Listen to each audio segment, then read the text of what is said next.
नमस्कार। आज की इस खास चर्चा में हम एक बहुत ही आम लेकिन बेहद ज़रूरी टॉपिक पर बात करने वाले हैं और वो है आधार कार्ड की पुरानी तस्वीर को आसानी से कैसे बदला जाए। सोर्स मटेरियल की गहराई से जांच करके आज इस पूरी प्रोसेस को बहुत ही आसान भाषा में डिकोड किया जाएगा। तो आइए बिना किसी देरी के इस जानकारी से भरे सफ़र की शुरुआत करते हैं। क्या कभी ऐसा हुआ है कि अपनी ही पुरानी और धुंधली सी आधार कार्ड की फोटो देखकर उसे तुरंत छिपाने का मन किया हो? सच कहूं तो हम में से ज्यादातर लोग इस समस्या से गुजर चुके हैं। पुरानी तस्वीर को लेकर थोड़ी झिझक तो होती ही है, लेकिन इसे अपडेट कराने का ख्याल ही इतना डरावना और लंबा लगता है कि अक्सर इस काम को बस टाल दिया जाता है। तो चलिए सीधे मुद्दे पर आते हैं। पहले क्या होता था? आधार सेंटर के वो अनगिनत चक्कर और वो कभी ना खत्म होने वाली लंबी कतारें वाकई बहुत थका देने वाला काम था। लेकिन गुड न्यूज़ ये है कि अब चीज़ें पूरी तरह बदल चुकी हैं। अब ये सिस्टम पूरी तरह से ऑनलाइन अपॉइंटमेंट पर शिफ्ट हो चुका है, जहां बस 15 मिनट का एक स्लॉट बुक करके काम को एकदम चुटकियों में निपटाया जा सकता है। आइए जल्दी से देख लेते हैं कि आज हम किन 5 स्टेप्स को कवर करने वाले हैं। पहला, समस्या और उसका समाधान। दूसरा, पोर्टल पर सुरक्षित लॉगिन। तीसरा, सही आयु और सेवा का चयन। चौथा, सेंटर और स्लॉट की बुकिंग। और आखिर में फीस और अंतिम रसीद की जानकारी। तो शुरुआत करते हैं अपने पहले अहम कदम से, जो है आधिकारिक UIDAI पोर्टल पर सुरक्षित तरीके से लॉगिन करना। शुरुआती स्टेप्स ना बहुत ही सिंपल हैं। सबसे पहले किसी भी वेब ब्राउज़र में बस माय आधार सर्च करना है। इसके बाद ऑफिशियल वेबसाइट पर जाकर बुक एन अपॉइंटमेंट वाले ऑप्शन पर क्लिक करना होगा। यहाँ सेशन शुरू करने के लिए मोबाइल OTP का विकल्प चुनना सबसे आसान और सुरक्षित माना जाता है। अब लॉगिन पूरा करने के लिए बस नाम और मोबाइल नंबर डालकर एक छोटा सा कैप्चा कोड टाइप करना होगा और फिर मोबाइल पर जो OTP आएगा उससे इसे ऑथेंटिकेट कर लेना है। ये OTP सिस्टम ये सुनिश्चित करता है कि पूरा लॉगिन प्रोसेस एकदम सेफ और ऑथेंटिक है। लॉगिन के बाद बारी आती है सही उम्र और सर्विस के चुनाव की, ताकि सिस्टम को बिल्कुल सटीक जानकारी मिल सके कि हमें असल में अपडेट क्या करना है। यहाँ एक दिलचस्प बात है। सिस्टम में सिर्फ 3 मेन एज कैटेगरी होती हैं: 0 से 5 साल, 5 से 18 साल और 18 साल से ऊपर। मतलब अगर उम्र 18 साल पूरी हो चुकी है या फिर कोई 60 साल का भी है तो हमेशा आखिरी कैटेगरी यानी 18+ वर्ष ही चुननी होती है। इससे प्रोसेस बहुत ही क्लियर हो जाता है।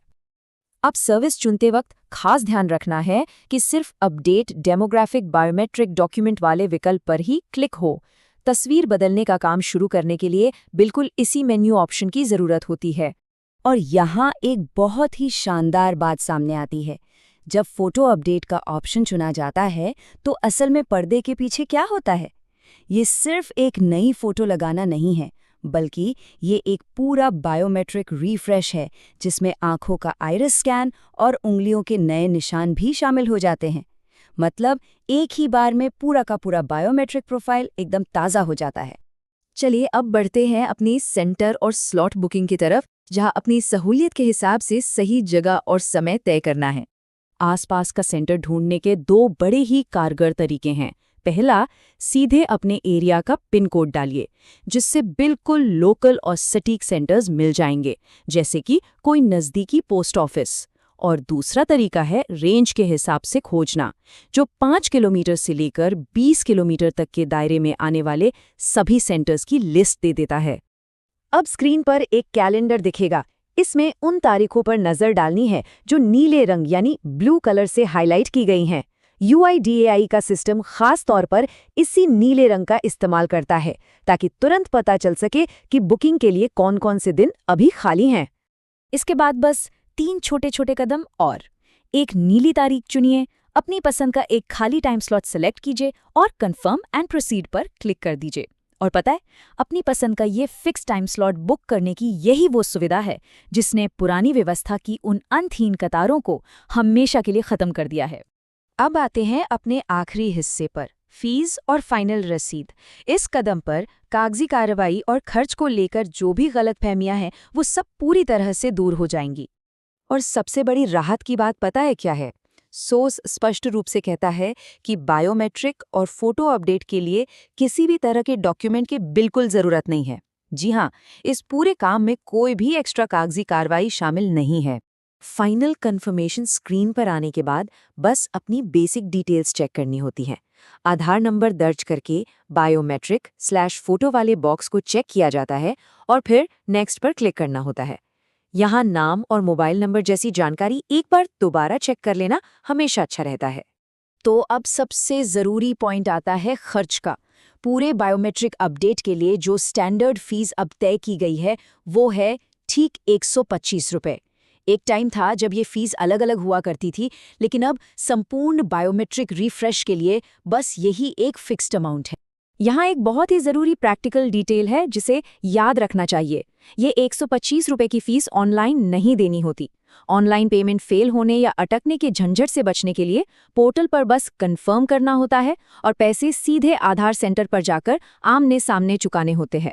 सारा प्रोसेस पूरा होने के बाद एक्नॉलेजमेंट स्लिप यानी पावती रसीद डाउनलोड करने का ऑप्शन आता है। इस फाइनल रसीद को एक तरह से बिना लाइन में लगे काम करवाने का गोल्डन टिकट समझ सकते हैं। इसमें सेंटर का नाम, तारीख और तय समय एकदम साफ साफ लिखा होता है, जिससे सेंटर पर जाकर कोई परेशानी नहीं होती। तो इस पूरी चर्चा के बाद अब सवाल ये है कि क्या बिना किसी लंबे इंतजार के उस पुरानी फोटो को बदलने का कॉन्फिडेंस आ गया है? इस मॉडर्न और सुलझे हुए तरीके ने सच में इस काम को इतना आसान बना दिया है कि अब इसे टालने का कोई बहाना नहीं बचता। आज के इस विश्लेषण से जुड़ने के लिए बहुत बहुत धन्यवाद। सीखते रहें और ऐसी ही काम की जानकारियों का फायदा उठाते रहें।